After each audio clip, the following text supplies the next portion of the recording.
जी, मुझे तो शीतल की बड़ी फिक्र रहती है।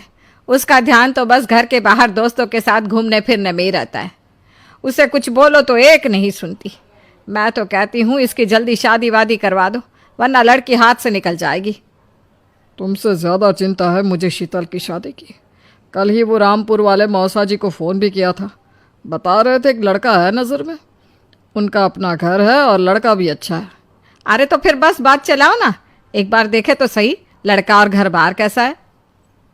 कौन से लड़की की बात चल रही है यहाँ? तुम्हारी शादी की बात चल रही है बेटी। अब तुम्हारी शादी की उम्र हो रही है तो लड़का तो देखना पड़ेगा ना। उफ़ो, मुझे अभी नहीं करनी शादी वादी। ये तो मेरे खेलने कूदने के दिन है। बहुत खेल कूद ली तुम। अब घर के काम धाम सीखने की कोशिश करो, समझी? ससुराल जाकर हमारी नाक मत कटवा देना। सब्जी काटनी तो आती नहीं इसको, तो नाक ही कटवाएगी। अरे मैं इसे शादी तक अच्छे से सब सिखा दूंगी। आप तो बस उस लड़के से इसकी शादी के बाद चलवाओ। कुछ दिनों बाद कुणाल और उसकी माँ शीतल को देखने घर आते हैं। कुणाल दिखने में बड़ा ही स्मार्ट होता है। शीतल तो उसे देखती ही रह जाती है। देखो जी, हमारी कोई डिमांड तो है नहीं, बस हम चाहते हैं कि लड़की घरेलू हो, घर के सारे कामकाज संभाल ले। अब आपके परिवार में तो बस 3 ही लोग हैं, पर हमारा तो खूब भरा पूरा परिवार है। बाकी हमें लड़की के घूमने फिरने दोस्तों से मिलने से कोई दिक्कत नहीं है। घर का काम करने के बाद जो चाहे सो करे। अरे वाह, ये तो इतने बढ़िया लोग हैं। लड़का भी इतना स्मार्ट है और ऊपर से इन्हें मेरे घूमने फिरने से भी कोई दिक्कत नहीं है। हे भगवान, तूने तो बिना मांगे ही मुझे सब दे दिया। बताओ जी, और क्या चाहिए हमें? हमारी तरफ से तो रिश्ता पक्का है जी। बस फिर तो हंसी खुशी शीतल और कुणाल की शादी हो जाती है।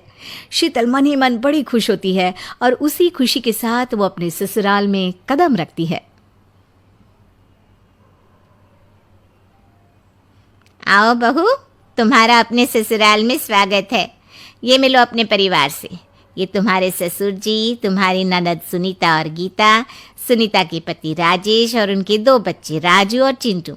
ये ना हमारे साथ यहीं रहते हैं। ये तुम्हारी दादी सास है और बाकी लोग अभी बाहर गए हुए हैं। इतने सारे लोग, ये सब यहीं रहते हैं इस घर में? अरे अभी तो मेरे देवर देवरानी और उनके 3 बच्चे यहाँ नहीं है। उसके मायके में भी शादी थी ना, तो बस वहीं गई है। कल तक आ जाएंगे। हे भगवान, ये घर है या धर्मशाला? ये सब एक साथ इस घर में कैसे रहते हैं? मुझे तो पता ही नहीं था इनका इतना बड़ा परिवार है।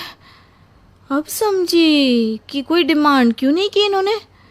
ये सब चाल चले मेरे साथ। अरे बहू, खड़े खड़े क्या सोच रही हो? चलो अपने कमरे में जाकर आराम करो। जी माँ जी। अगले दिन शीतल का ससुराल में पहला दिन होता है। शीतल रसोई में जाकर सबके लिए खीर बनाने लगती है। तभी उसके ननद सुनीता आती है। अरे वाह भाभी, आज क्या बना रही हो? बस दीदी, आज वो पहली रसोई है ना, तो खीर बना रही थी। अरे भाभी, ये खीर वे रहने दो। घर में 4 लोगों को शुगर है और कुछ लोग मीठा ही नहीं खाते। आप ना सीधा खाना ही बना दो। क्या फ़र्क पड़ता है, मीठा बने या नमकीन?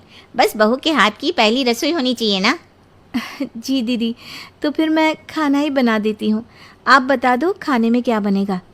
बस सिंपल सी कोई सब्जी बना दो, जैसे आलू गोभी या आलू मटर, और उसके साथ रोटियाँ सेक दो। हमारे परिवार में अब तुम्हें मिलाकर पूरे 20 लोग हो गए हैं। 15 बड़े और 5 बच्चे।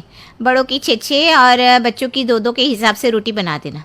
चलो मैं चलती हूँ, सब देख लेना। हाँ, बड़ों की 6 रोटी मतलब कि 15 लोगों की 90 रोटियाँ, और बच्चों की 2 रोटी मतलब 5 बच्चों की 10 रोटियाँ। 90 और 10 मतलब कुल मिलाकर 100 रोटियाँ।